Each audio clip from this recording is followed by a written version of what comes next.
1,000 years ago, men believed that the Earth was flat. 500 years ago, men believed that the Earth was the center of the universe and that the sun, moon, and stars all circled the Earth.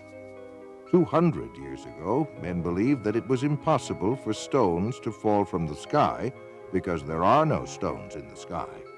Meteorites, they argued, were merely stones on Earth that had been struck by lightning. 100 years ago, men believed that man could never fly. Bishop Wright said that flying was reserved for the angels.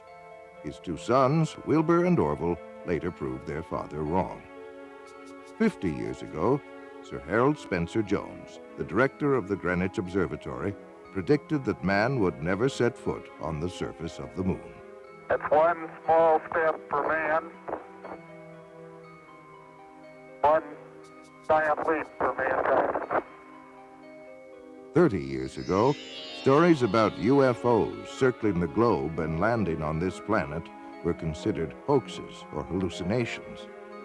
Yet more than 15 million witnesses, equipped with photographs, movies, videos, physical records, and scientific data, have proven again that man can be wrong. Most people today envision UFOs to be exactly as they are portrayed in most science fiction films and books. This is, of course, a relatively recent conception that has been stimulated perhaps by our expanding knowledge of outer space.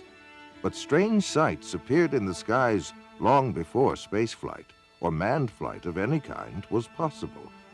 And in each century, these visions took on identities that tell much about the worldview of those who saw them. Alexander the Great and his army, for instance, were harassed by a pair of flying objects in 329 BC. Most of the soldiers fled the scene, but some of the hardier men stood their ground and tried to hit the discs with their arrows and with stones from their slings.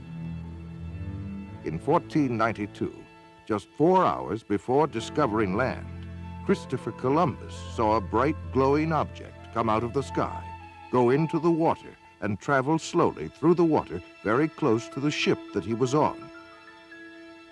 Engraved onto a French token minted in the 1860s is a disc-shaped flying object that experts say may have commemorated a daytime UFO sighting. The great British astronomer Edmund Halley of comet fame also saw a series of unexplained aerial objects in March of 1716. One of them lit up the sky for more than 2 hours and was so brilliant that Halley could read a printed text by its light. There were sightings in 1897 of a lighter-than-air ship that had propellers, porthole windows, and brilliant searchlights, which it directed at the ground. In 1917, what may have been the largest crowd ever to witness a UFO occurred in Fatima, Portugal. 50,000 people watched in amazement as a huge silver disc began spinning like a windmill and dancing about in the sky. After plunging toward the Earth, it climbed back into the sky and disappeared into the sun. One night during the summer of 1948, Clyde W. Tombaugh, the astronomer who discovered the planet Pluto, was sitting in the back of his home at Las Cruces, New Mexico. He and several witnesses, including other members of his family, watched a strange glowing craft move overhead. All of the witnesses agreed that the object was definitely a solid ship and that it was probably some form of extraterrestrial device. World War II Allied Air Force pilots reported UFO sightings over Germany. They appeared out of nowhere and seemed to be toying with the aircraft.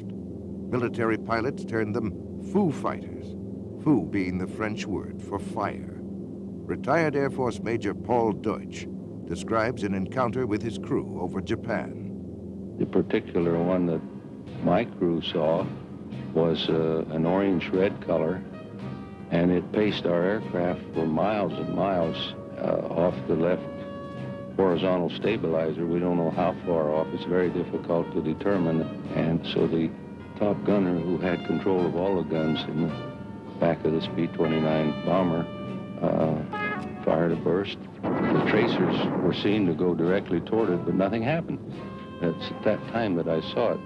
We thought it was a Japanese secret device, probably developed by the Germans.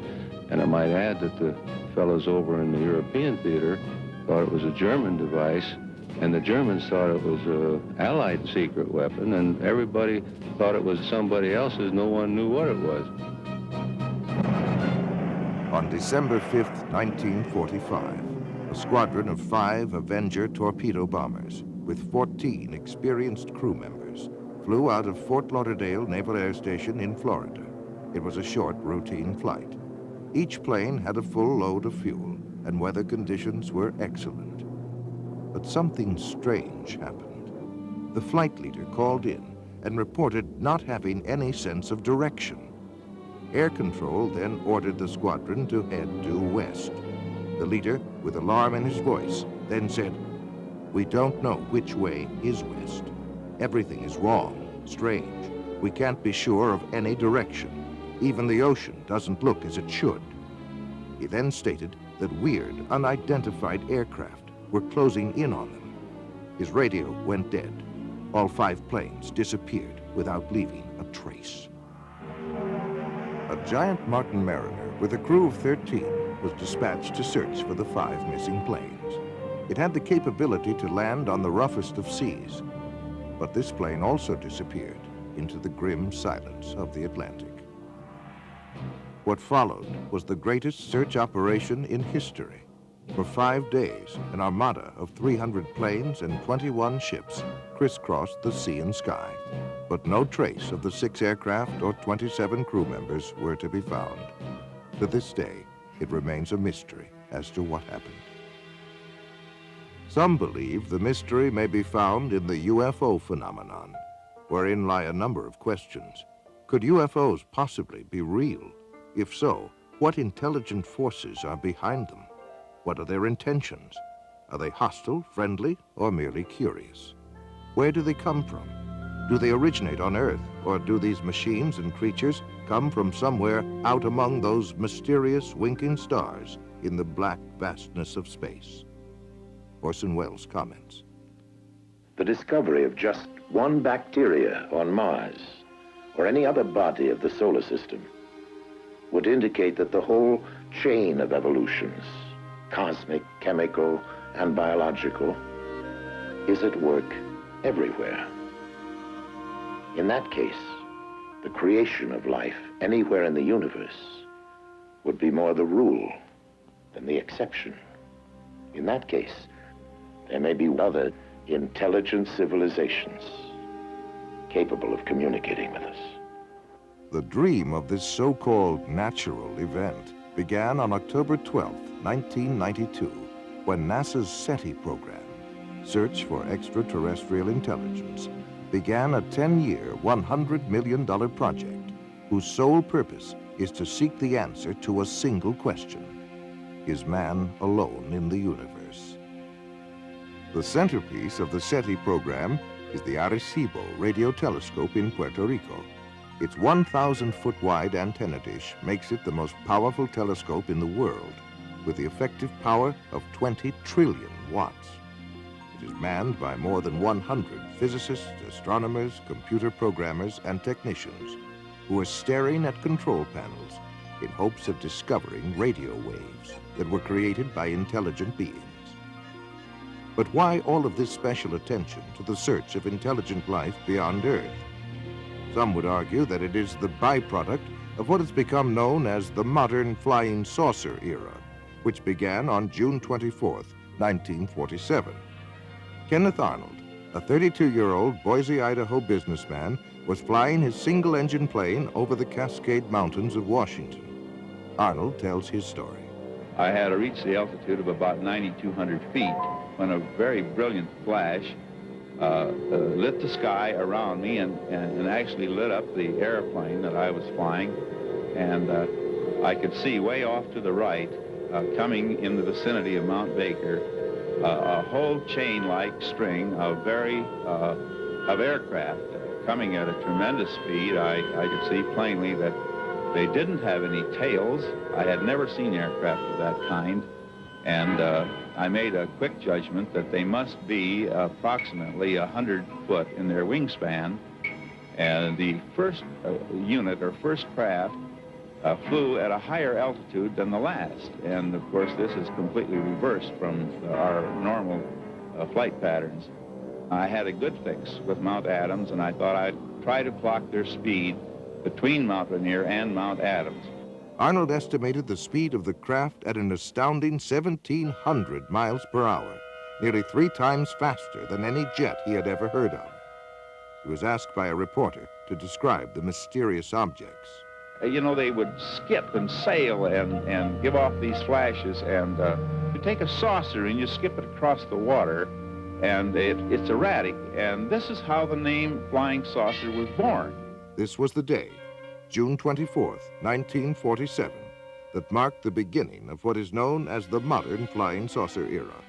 What followed would be thousands upon thousands of unidentified flying objects over North America as well as other parts of the world. It seemed to hover for a matter of maybe 1 or 2 seconds, and then was out of sight within 2 or 3 seconds, which was a lot faster than it had been traveling originally. We were using our red lights and our aircraft landing lights, which is a spotlight, and pointing them or directing them at the UFO.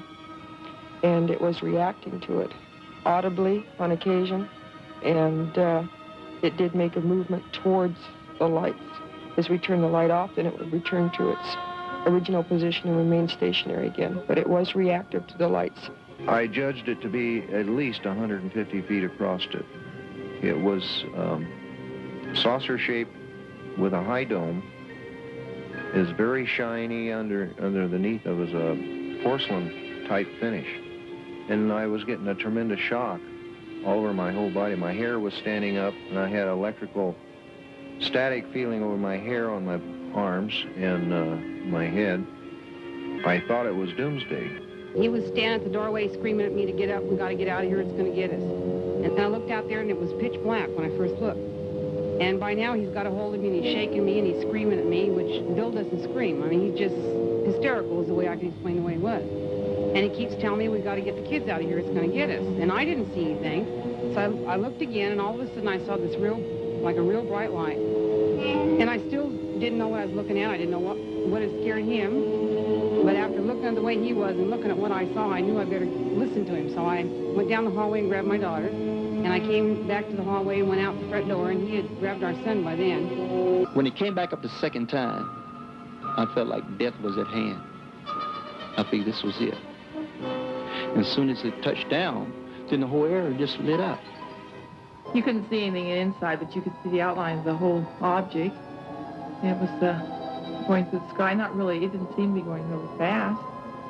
After a while, it just started straight up in the air. They were about 4 feet 10. Had very large heads, no hair on their heads, no eyebrows, no whiskers or anything like that. They had very large eyes. The odor itself, I smelled stronger when the beings were near me. And when they looked at me, we did not talk verbally like we're talking now. It was a telepathy type thing. A recent Gallup poll estimates that 1 out of every 2 Americans believe in the existence of UFOs. Over 15 million people have reported seeing UFOs, of which over 2,000 were encounters with landed UFOs and their occupants.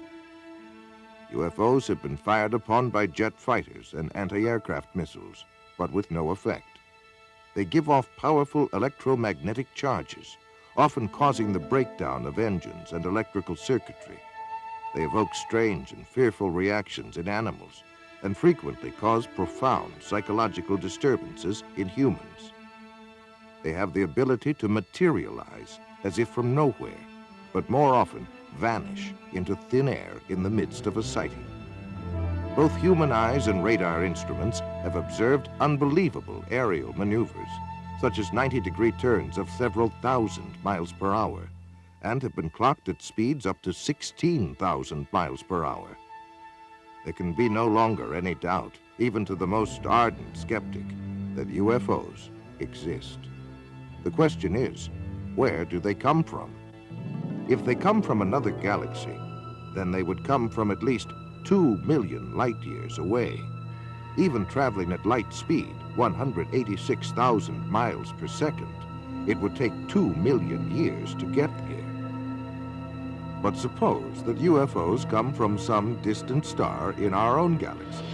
If these space visitors were to travel 1 million miles a day, it would take 70,000 years to reach the Earth from the nearest star, Alpha Centauri, which is 25.5 trillion miles from Earth. Other stars are thousands of times further out in space. Conservative estimates indicate that a spaceship carrying 10 people and traveling 5 light years to and from a nearby star system at 70% of the speed of light would consume 500,000 times the amount of energy used in the United States in 1 year. But there are other complications of space travel. Space is not a vacuum, but contains cosmic gas, dust, and particles. Nobel Prize winner Professor Edward Purcell of Harvard points out that a space vehicle traveling at the speed of light would collide with this space material in the form of radiation and with the impact of several hundred atom smashers. On the afternoon of January 7th, 1948, an unidentified flying object was sighted over Godman Air Force Base at Fort Knox, Kentucky. The base tower sent 4 F-51 jets to investigate. The flight leader, Captain Thomas F. Mantell, reported seeing the object, and at 3:15 p.m., he broke away from the formation in pursuit of the object. A few moments later, he radioed the tower. "I'm closing in now to take a good look. It's directly ahead and above, and still moving at about half my speed. The thing looks metallic and of tremendous size. I'm going up to 20,000 feet, and if I'm no closer, I'll abandon chase." Those were the last words that Captain Mantell ever spoke. Later in the day, his body was found in a nearby field, the wreckage of his plane scattered for half a mile around. There were many other sightings that year. In July 1948, it was reported from Strategic Air Command in San Antonio to FBI Director J. Edgar Hoover that an unidentified aircraft was seen by an Eastern Airlines pilot, co-pilot, and 1 or more passengers flying over Montgomery, Alabama. The aircraft was reported to be of an unconventional type, without wings, and resembled generally a rocket ship of the type depicted in comic strips. It was reported to have had windows, to have been larger than the Eastern Airlines plane, and to have been traveling at an estimated speed of 2,700 miles per hour. It narrowly missed a collision with the Eastern Airlines plane. And from an FBI memorandum dated March 14, 1949, comes this report. Flying discs are believed by the Air Force to be man-made missiles rather than some natural phenomenon, and that as much as 4 years ago, it was learned that some type of flying discs were being experimented upon by the Russians. It was further determined that most all of the flying discs seen by persons in the United States approached this country from a northerly direction and returned in the same direction, indicating a strong possibility that they are coming from Russia. On the evening of July 19, 1952, Senior Air Controller Harry G. Barnes at National Airport in Washington, D.C., picked up 7 slow-moving objects on his radar scope. He called Andrews Air Force Base and learned that they were seeing the identical blips on their radar. A pair of F-94 Air Force jets were soon searching the skies over Washington, where they found nothing. As soon as the jets departed, the blips reappeared on radar screens and remained there until daybreak. A week later, Harry Barnes picked up 10 more objects on radar. Andrews Air Force Base confirmed that the same unknown objects were on their radar scopes as well. Barnes called the Pentagon, and another pair of jets came howling over Washington. But now the UFOs remained visible on the screens, and one of the jet fighters reported a visual sighting of 4 lights. At one point, the pilot radioed that the lights were surrounding his plane, but soon the UFOs sped away and disappeared into the night. Later that morning, Harry Barnes made this statement, quote, "There is no other conclusion that I can reach but that for 6 hours on the morning of the 26th of July, there were at least 10 unidentifiable objects moving above Washington. They were not ordinary aircraft, nor in my opinion could any natural phenomena account for these spots on our radar," end quote.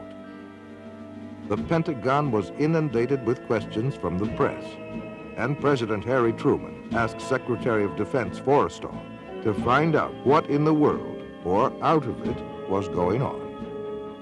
On October 27, 1952, the FBI issued this memorandum. Air intelligence still feels flying saucers are optical illusions or atmospherical phenomena, but some military officials are seriously considering the possibility of interplanetary ships. Investigative journalist Frank Edwards, author of Flying Saucers, Serious Business, offers the following commentary. This is Frank Edwards reporting. How real are the flying saucers, officially called unidentified flying objects? On December 24th, 1959, the Inspector General of the Air Force notified all Air Base commanders that flying saucers are a serious problem. The government of the United States has issued orders advising the military how to recognize the UFOs, how to report them, and how to handle fragments of them. Slowly but surely, the nature and extent of this remarkable phenomenon has become public knowledge. By patiently piecing together these bits of evidence as they become available, by carefully weighing the guarded statements of scientists and military agencies involved in the study of unidentified flying objects, we shall see that they are indeed serious business. The variety of witnesses of UFOs is endless. They include military personnel from the Air Force, Navy, and Marine Corps, radar specialists, aeronautical engineers, airport traffic controllers, astronomers, FBI agents, state, county, and city police, pilots and crews from American, United, Eastern, Pan American, Northwest, Western, and TWA were also on the list of witnesses. Millions in the United Kingdom, France, Australia, South America, Mexico, and other nations around the world have seen UFOs. For 18 years, the late Dr. J. Allen Hynek headed up the Air Force investigation into UFOs called Project Blue Book and was acknowledged to be the world's foremost authority on UFOs. After amassing a computer bank of over 63,000 sightings, he states, "The UFO phenomenon is truly a phenomenon of our times. It is an extremely puzzling one and calls forth a wide spectrum of opinions. No matter what one may think about UFOs, no matter what one may believe about them, whether it is all nonsense or whether they represent something very, very real, 3 facts stand out, 3 facts which no one can deny. The first is that UFO reports exist. Secondly, that UFO reports come from all over the world. And the third is that many are made by highly responsible people, often scientifically trained. We scientists have no positive proof yet of the origin or even of the reality of these strange reported craft, but we do know that the reports themselves are very real.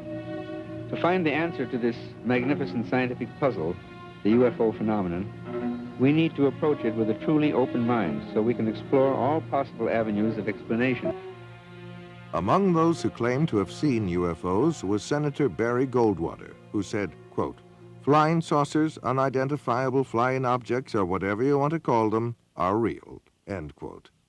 Astronaut Gordon Cooper said, quote, "I believe these extraterrestrial vehicles and their crews are visiting this planet from other planets, and are obviously a lot more technically advanced than we are here on Earth," end quote. Prince Philip of England is a flying saucer fanatic. He meticulously charts all important saucer sightings on a gigantic wall map in his private study at Buckingham Palace. General Douglas MacArthur was the supreme commander of all Allied forces in the South Pacific during World War II. He believed in UFOs and even commissioned a report that was over 20,000 pages long. During one of his last speeches to the cadets at West Point, he said, "Gentlemen, the next war will not be an international war, but an intergalactic war." He assumed that not only were there UFOs from another planet, but that they were hostile. One fall evening in 1969, Georgia Governor Jimmy Carter was preparing for a speech in the little town of Leary when he spotted a bright object in the western sky. Carter describes his experience. There were about 20 of us standing outside of a little restaurant, I believe, a high school lunchroom, and a kind of a green light appeared in the western sky. This was right after sundown, and it got brighter and brighter, and then eventually it disappeared. It was not, didn't have any solid substance to it. It was just a very peculiar-looking light. None of us could understand what it was. Former President Ronald Reagan made statements concerning UFOs on 18 different occasions while in office. The following is an excerpt from one of his speeches. I've often wondered, what if all of us in the world discovered that we were threatened by a power from outer space, from another planet? Wouldn't we all of a sudden find that we didn't have any differences between us at all? After leaving the White House, Reagan admitted to having seen a UFO while he was governor of California. He was aboard the governor's plane at the time. His wife, Nancy, as well as several other people, also saw it and described it as a green, glowing UFO. They chased it for some 300 miles before it went out of the plane's range. On November 7th, 1975, an alarm went off at Malmstrom Air Force Base in Montana, the site of launching facilities for Minuteman missiles. A sabotage alert team immediately went to the site, where they saw a glowing orange disk the size of a football field hovering over the area. It began to rise, and the North American Air Defense Command radar picked it up when it reached an altitude of 1,000 feet. 2 F-106 jet fighters were dispatched from Great Falls, Montana to intercept the craft. But before the fighters arrived, it disappeared from the radar screens. The next day, there were more sightings, both visual and radar, over the base. Each time the jets screamed into the area, the UFOs shut off their lights and reappeared only after the jets left. In the next 8 months, 130 similar reports were logged at the base and in the surrounding county. An early and prominent champion of UFOs was one Donald E. Kehoe, a U.S. Naval Academy graduate and retired Marine Corps major. In the January 1950 issue of True magazine, he wrote a comprehensive article on UFOs. It caused an instant sensation and became one of the most widely read and discussed articles of the day. He claimed that none of his high-level sources would talk about UFOs, which he took as powerful evidence that something tremendously important was being covered up. This is not an attack on the Air Force spokesman or the project spokesman. They are simply following orders to explain away all UFO sightings as quickly as possible when they become public and deny that UFOs really exist. We have not been hiding anything. The investigations have been made public.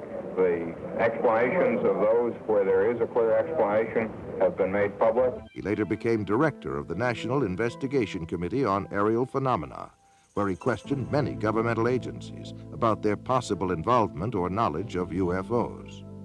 The following is an excerpt of a letter from the FBI in answer to one of Major Kehoe's inquiries.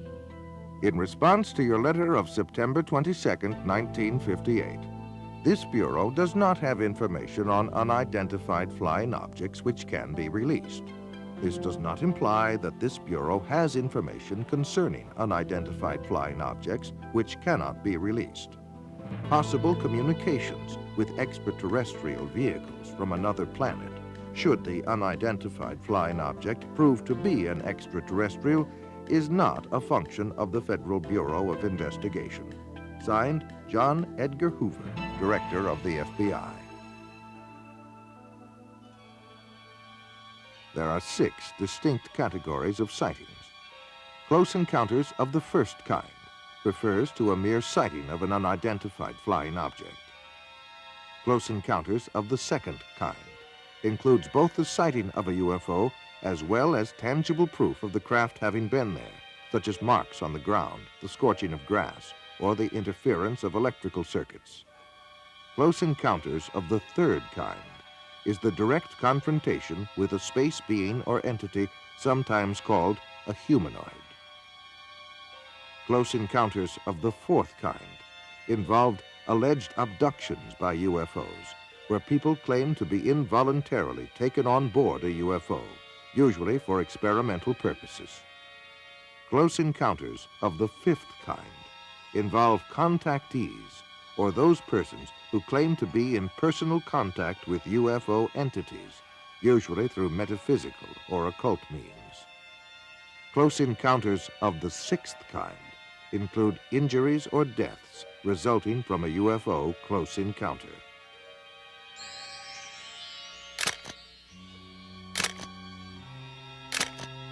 One of the greatest waves of UFO sightings in modern history came in 1965, with more than 500 cases reported during the summer months alone. One such case was near Ann Arbor, Michigan, where 50 people and 12 police officers in 3 counties reported having seen objects flashing across the pre-dawn skies. That evening, 87 female students at Hillsdale College near Ann Arbor watched an object flying around and flashing bright lights for a period of about 4 hours. Life magazine said, "Call them what you will, flying saucers, unidentified flying objects, or optical illusions. They are back again and seen by more people than ever before." Last week, the manifestation seemed almost to have reached the proportions of an invasion. In Washington, House Minority Leader Gerald Ford called for a full-blown investigation. Thus, the first congressional hearings on UFOs began as a closed-door session on April 5, 1966. Their conclusion was that a major university be given the job of researching the UFO phenomena. The job was given to the University of Colorado, and Edward Condon, professor of physics, would serve as chairman of the group. After much research, a 1,465-page report was completed by 36 authors at a cost of more than $500,000. The report was summed up under the section titled Conclusions and Recommendations. It states, "Our general conclusion is that nothing has come from the study of UFOs in the past 21 years that has added to scientific knowledge. Careful consideration of the record leads us to conclude that further extensive study of UFOs probably cannot be justified in the expectations that science will be advanced thereby." On April 17, 1966, Sheriff's Deputies Dale Spower and Wilbur Neff had just investigated an accident when they noticed a glowing object about 1,000 feet above the ground in eastern Ohio. They then began pursuit at speeds of nearly 90 miles an hour. The third officer, Wayne Houston, was listening to their radio and joined the chase. 85 miles later, they pulled into a service station for refueling, where they met patrolman Frank Panzanella, who had also been tracking the UFO. The officers all stood together, watching the object hover to the east. At that point, the object shot upward at great speed and disappeared. Project Blue Book was called in to investigate. The official Air Force version was that at least 5 experienced police officers, one of them a veteran air crewman, had conducted an hours-long high-speed chase of the planet Venus. For more than 20 years, from 1948 through 1969, the United States Air Force was in charge of investigating UFO reports. The first study, established in 1948, was called Project Sign. Its conclusions were that UFOs were real and estimated them to be interplanetary craft. The Pentagon rebuked the report, calling it science fiction fantasy. The next report, called Project Grudge, was established in early 1949 and would proceed in secrecy. The critics of this investigation complained that the Air Force wanted to control all research on UFOs and that its mandate seemed to deny or explain away all sightings. Project Grudge did not last long and was officially dissolved in December of 1949. However, there had been many recent UFO sightings in New Mexico, so the Air Force launched a new study known as Project Twinkle. An observation post was set up in New Mexico and was armed with cameras, telescopes, and other optical equipment. They waited and waited, and after a year of frustration, the Air Force terminated Project Twinkle. It was not long after this that the government began a new policy of cooperation with the press by issuing regular releases about sightings and investigations. This was followed by a boom year of over 1,500 reports in 1952. The Air Force then established a task force codenamed Project Blue Book, which was to become the most systematic of all studies done by the Air Force. Witnesses received an 8-page questionnaire, photographs were analyzed, and field interviews were conducted. Investigators monitored aircraft flights and checked weather records. On the whole, the Project Blue Book team successfully weeded out UFO reports that were obvious hoaxes or those that could be attributed to natural phenomena. However, for those cases that remained unsolved, investigators had two choices: admit that they had failed to identify the object or embrace any remotely feasible explanation. Project Blue Book was terminated in 1969.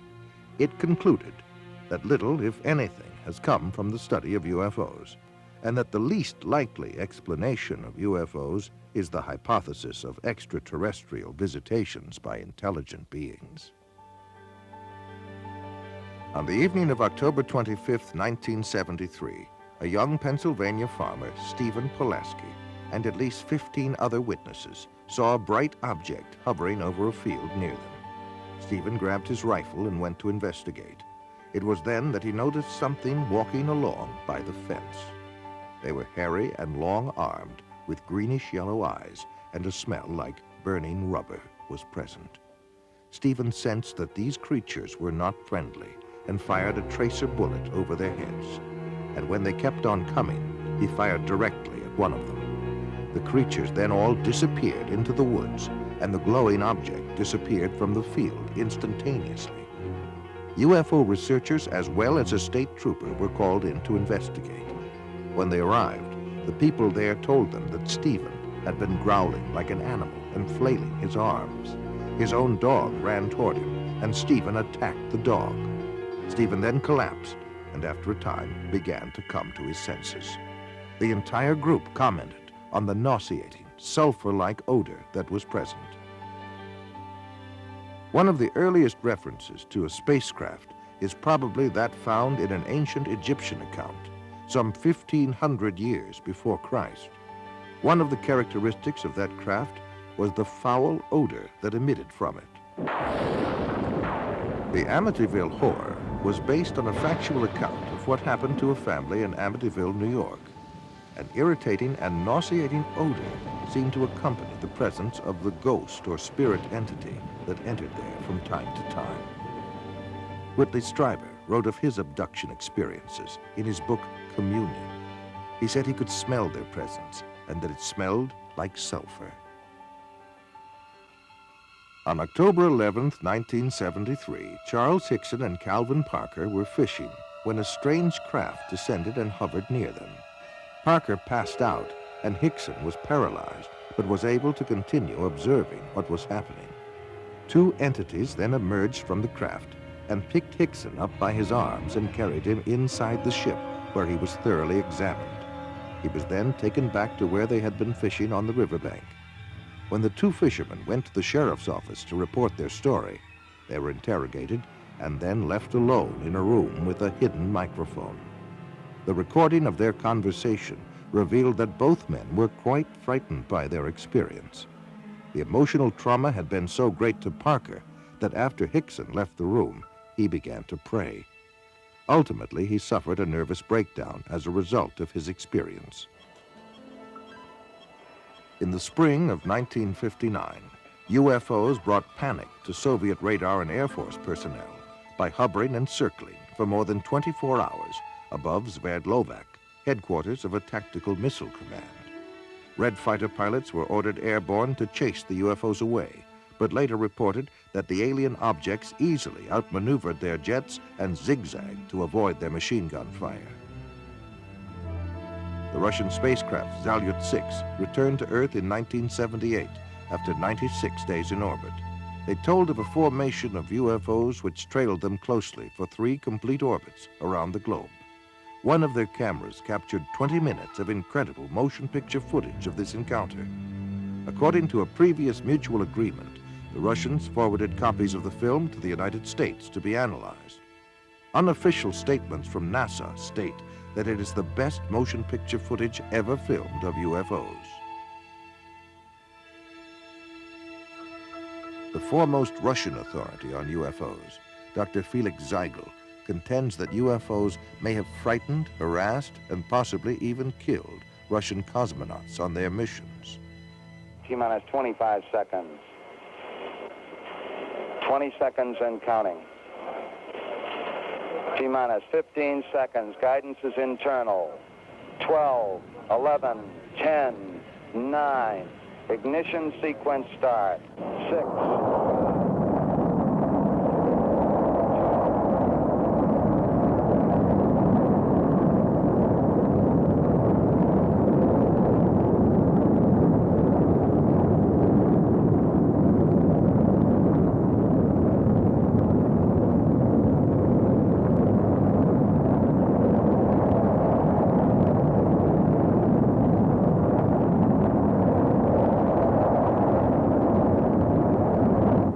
On at least 6 space missions, United States astronauts have encountered UFOs. Journalist Frank Edwards records the following incident. As Major Cooper was making his final orbit of the Earth in May of 1963, he was approaching Perth, Australia. Suddenly, Major Cooper radioed down to the tracking station that he was being approached by a greenish glowing disk with a faint red glow on one side. It was traveling east to west, which no man-made satellite does. 200 persons at the tracking station watched the object on the gear there. They saw it approach Cooper. Then it veered away from him and sped on out into space. It was only the first of many such cases. Every American astronaut since Gordon Cooper has also been approached by unidentified flying objects. And each time the UFOs come closer to the astronauts, and each time they remain a little longer. In 1965, Major Edward McDivitt photographed one of these objects near the capsule in which he was orbiting the Earth over the Pacific Ocean. And the photograph, as released by the National Aeronautics and Space Administration, clearly shows a bright egg-shaped thing which leaves a visible trail from its propulsion system. The more we study the evidence that is being assembled all over the Earth, the more inescapable the conclusion that man had best prepare himself for the greatest event in human history, the realization that we are about to contact or to be contacted by sentient beings from elsewhere in the universe. The late General Douglas MacArthur said that this confrontation would be the greatest challenge man ever had to face. Are we ready for it when and if it comes? Frank Edwards reporting. Gemini 5, 10, and 11 have all had similar encounters. So convinced was astronaut Edgar Mitchell of the existence of UFOs that he retired from the U.S. space program to devote full time to UFO investigation. During our first mission to the moon, Mission Control recorded the following broadcast of strange noises that were heard on the Apollo 11 spacecraft.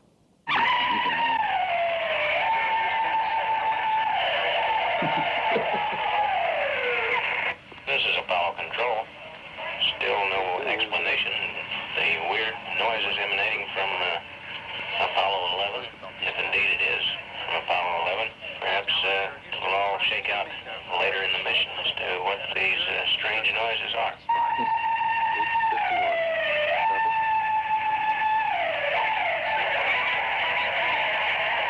NASA says UFOs have reportedly dogged the U.S. space program since the very beginning. UFO researchers claim that NASA's own logs show that virtually all of the early Gemini and Apollo missions encountered UFOs. NASA has explained most of these sightings as space debris or solar flares, but some of its own astronauts have disagreed. UFO sightings have been reported by James Lovell, James McDivitt, Wally Schirra, Deke Slayton, Gordon Cooper, and others. In March 1989, some strange transmissions occurred during a space flight. A Maryland ham radio operator picked up the voice of Discovery pilot Colonel John Blaha speaking on a secret NASA channel.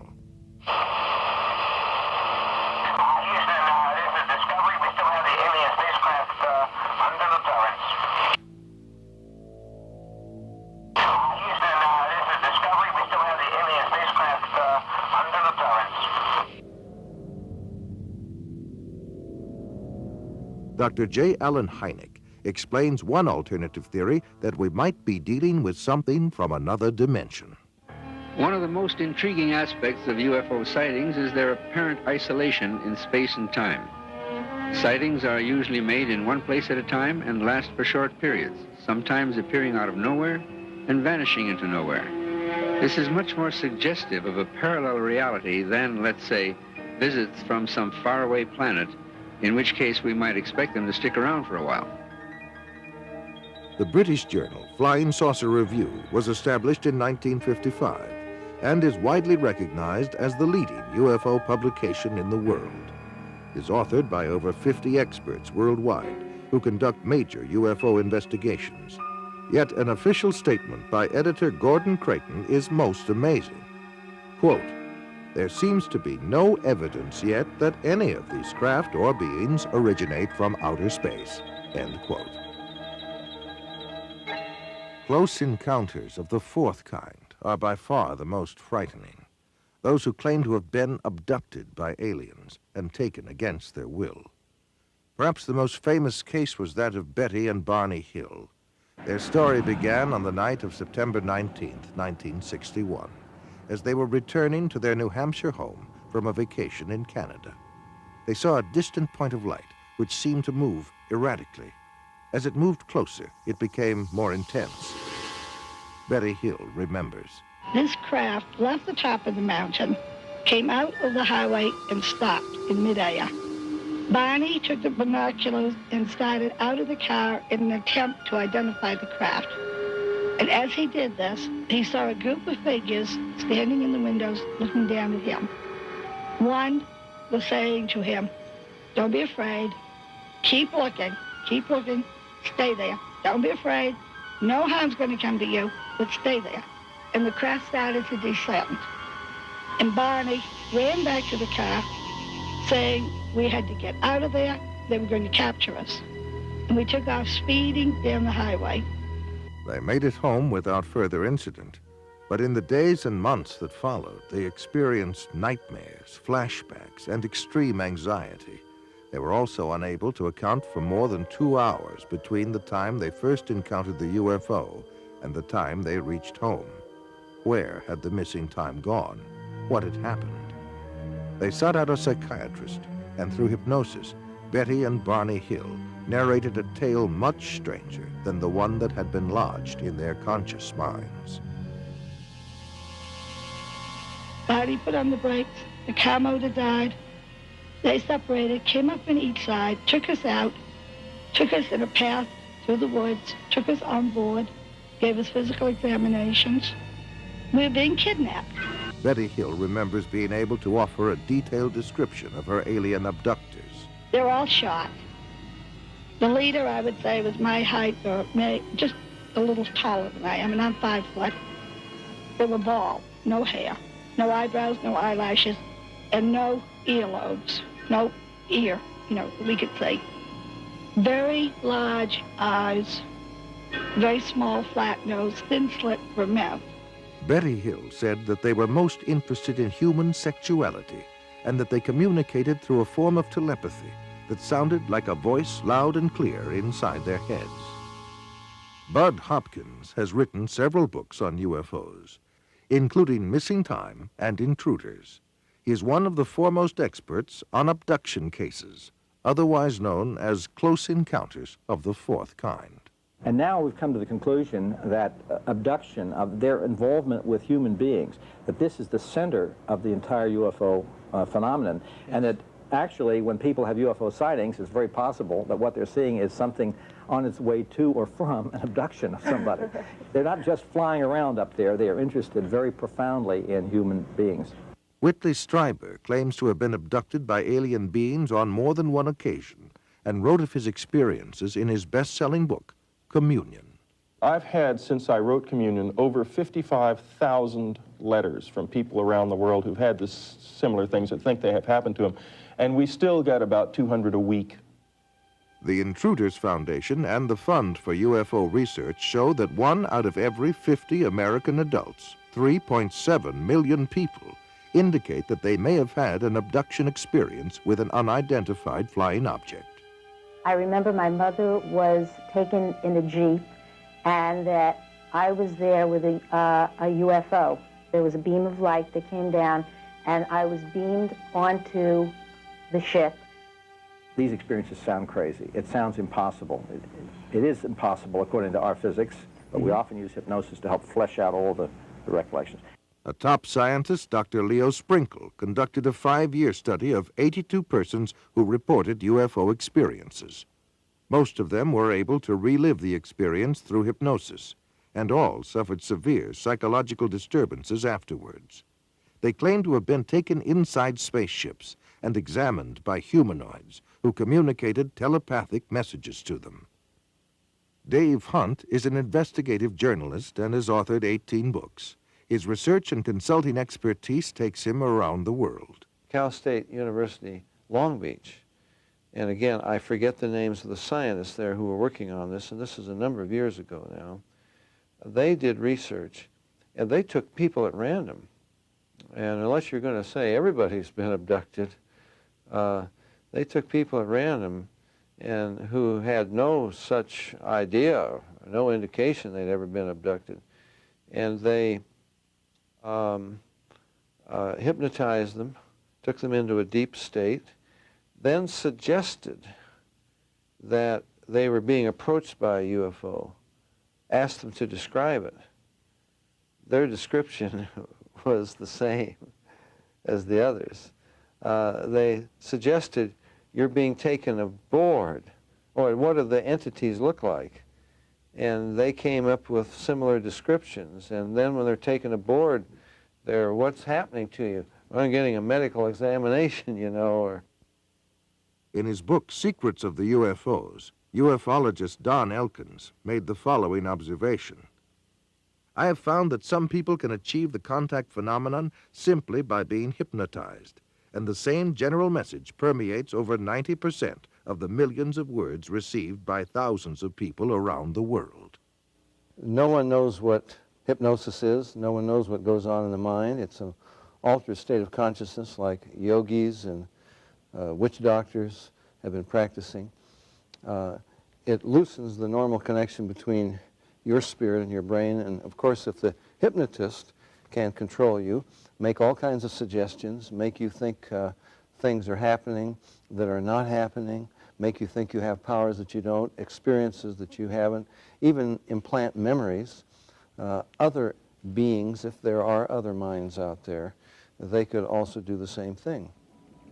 Sir John Eccles, Nobel Prize winner for his research on the brain, describes the brain as, quote, a machine that a ghost can operate, unquote. What he means by that is your spirit operates your brain in a normal state of consciousness. In an altered state, reached under yoga, a TM, hypnosis, you have loosened the normal connection between your spirit and your brain, and that allows another spirit, other entities, other minds to interpose themselves and begin to tick off the neurons in your brain, create a universe of illusion.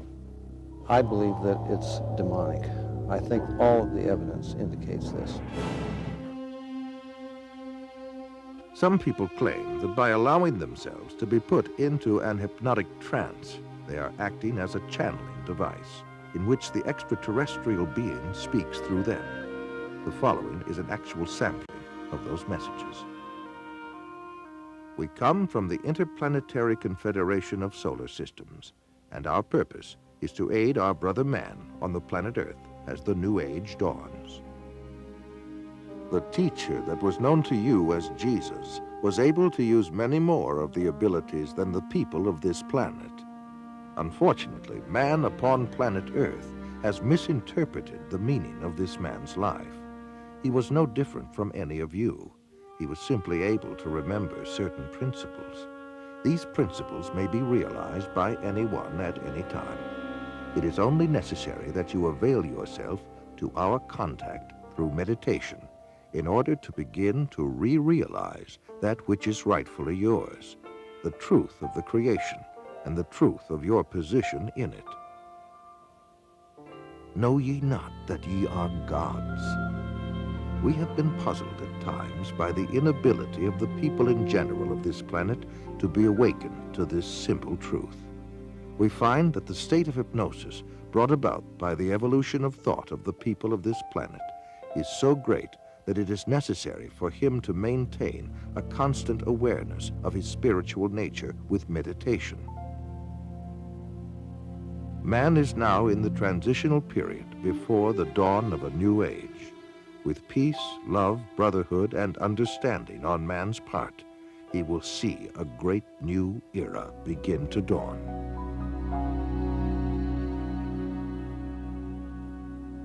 In his book, Flying Saucer Pilgrimage, Bryant Reeves summarizes his findings in this statement.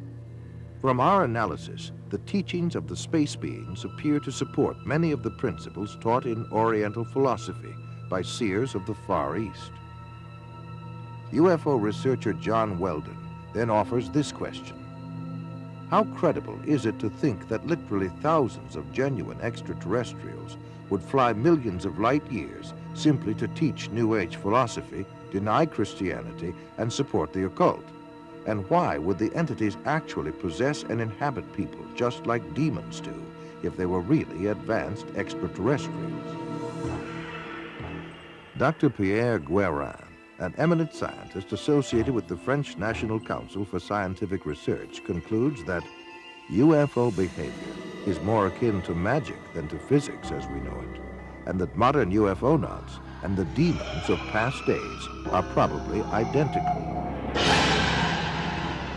The word demon in Greek comes from the root meaning knowledge or intelligence, implying that demons have access to knowledge and information denied to ordinary mortals. After what happened to me, the communion experiences, I decided that that might be a good idea to accept the idea of the devil just in case that's what I saw. If you look closely at the life of the world, you see the workings of evil in the world. There seems to be a sort of machinery behind it that is far beyond just the accident of human life. You can literally hypnotize a person, tell them that there's a cat in their lap, they will see it, they will hear it, purr, they will pet it and feel it. It's not physically there. You tell the cat to scratch them, you know, and bring them out of it. There are scratch marks on their cheek. A non-physical object, under the right conditions, can leave physical evidence. I think it's demonic. It's a spiritual power of some kind for which there is no physical explanation. You can't explain it with the laws of chemistry and physics as we know it. John Keel is a world-renowned expert on UFOs and has written numerous books and articles on the subject. A self-described agnostic, he made this statement. Thousands of books have been written on the subject of demonology, which is the ancient and scholarly study of monsters and demons. The manifestations and occurrences described in this literature are identical to the UFO phenomenon. Victims of demonic possession suffer from the same medical and emotional symptoms as the UFO contactees. I would say I was assaulted by something from the unknown rather than possessed by it. I hope that I was never possessed by it, although there are those who might disagree with me. And I don't think it was something out of craziness. If it came out of my mind, it came out of a part of my mind that is universal to us all. In Close Encounters of the Third Kind, that first film that came out about UFOs, house that the mother and little boy were living in, you know, the toys began running around, the screws unscrewing in the presence of UFOs. What the film was saying was the same people that run UFOs run haunted houses. And I would say that's absolutely true. In 1969, the United States Printing Office issued a 400-page publication entitled UFOs and Related Subjects, an Annotated Bibliography. The author was the senior bibliographer for the Library of Congress, Miss Lynn E. Cateau. During her research, she read over 1,000 articles, books, and other literature. She summarizes her findings in the preface of the bibliography. A large part of the available UFO literature is closely linked with mysticism and the metaphysical. It deals with subjects like mental telepathy, automatic writing, and invisible entities, as well as phenomenon like poltergeist manifestations and possession. Many of the UFO reports now being published in the popular press recount alleged incidents that are strikingly similar to demonic possession and psychic phenomenon that have long been known to theologians and parapsychologists. This document was compiled for the United States Air Force and is now in the Library of Congress. Dr. Jacques Vallée has addressed the United Nations on UFOs and was the model for Lacombe in Steven Spielberg's Close Encounters of the Third Kind. He is the author of 8 books on UFOs and has been widely recognized as the premier investigating scientist in the realm of UFO research. In his book, Messengers of Deception, Vallée says, an impressive parallel can be made between UFO occupants and the popular conception of demons. And in his book, Confrontations, he writes, the medical examinations to which abductees are said to be subjected, often accompanied by sadistic sexual manipulation, is reminiscent of the medieval tales of encounters with demons. He also made this statement, I believe that when we speak of UFO sightings as instances of space visitations, we are looking at the phenomenon on the wrong level. We are not dealing with successive waves of visitations from space. We are dealing with a control system. And he states, UFOs are the means through which man's concepts are being rearranged. They are engaging in a worldwide enterprise of subliminal seduction. Jacques Vallée, at least at that time when he wrote that book, was an agnostic. Interesting that he comes to basically the same conclusions I do as a Christian from my research. And he said about UFOs, they're real, but they're not physical. They're messengers of deception. And this was based on his research of about 20 years. They seem to be psychologically preparing, setting us up for some ultimate delusion that is too horrible even to imagine as yet. I would agree with that. Dr. I.D.E. Thomas is one of a long line of Welsh preachers. He is currently the senior pastor at the First Baptist Church of Maywood, California, and has authored several books which have enjoyed wide circulation. In his book, The Omega Conspiracy, Dr. Thomas explains the phenomenon of unidentified flying objects and offers an explanation that could identify the beings who operate them. As incredible as his explanation may sound, let us regard the ancient saying of Heraclitus, who 500 years before Christ said, because it is sometimes so unbelievable, the truth escapes becoming known. The answer to all this and the clue to this cosmic riddle may be found in the ancient book of Genesis. And back there in chapter 6, we are told of a very amazing and bizarre event. The sons of God saw the daughters of men and saw that they were beautiful, and they lusted after them. And then we read they married them and sired children from them. For the past 1,500 years, most scholars, including evangelical scholars, have interpreted the sons of God as the good sons of Seth, and the daughters of men as the wicked daughters of Cain. They've adopted that interpretation because the other one is so bizarre and outlandish.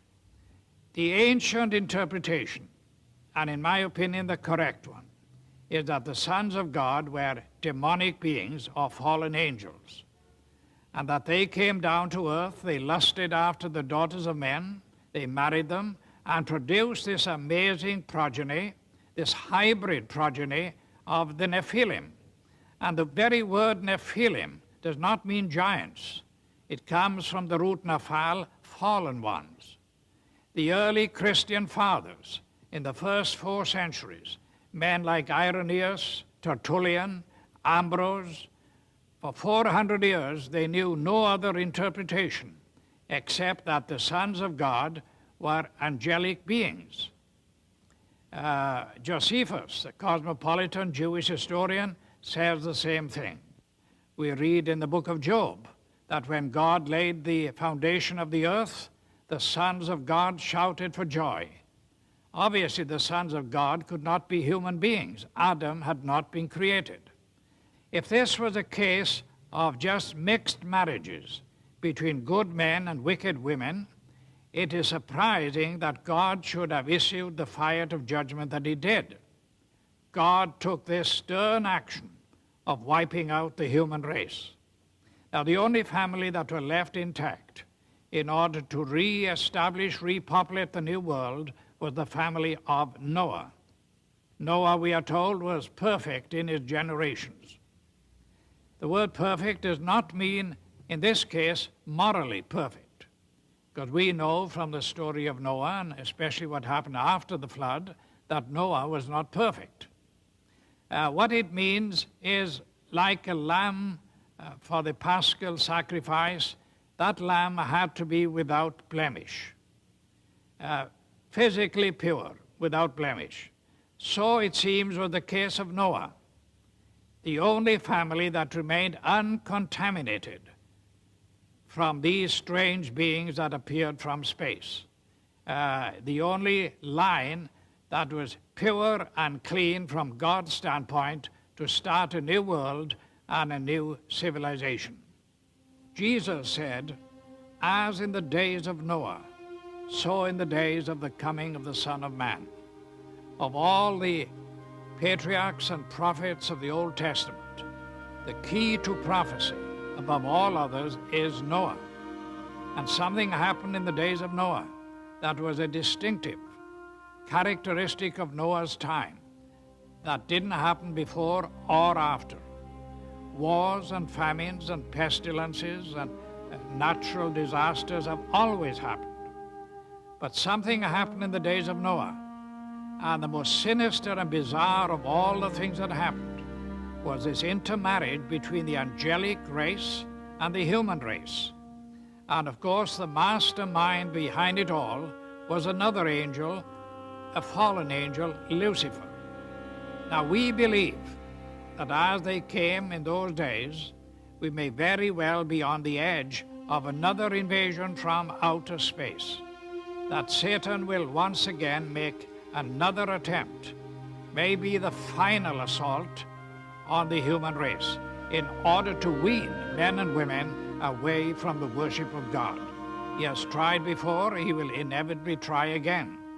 And by seducing the human race, by sending these so-called entities from space, demonic beings, he will try to get people all over the world to worship him and to deprive God of the worship that is due to him. Fortunately, we know what the end result is going to be. But this final or omega assault that will come at the end of time may trigger the coming back of Jesus Christ to rescue his own. Satan has failed before, and the Bible predicts he will fail again. We are told quite emphatically in God's word that the kingdoms of this world shall become the kingdom of our God and of his Christ. Satan will make the attempt, but our God, greater is he that is in you than he that is in the world.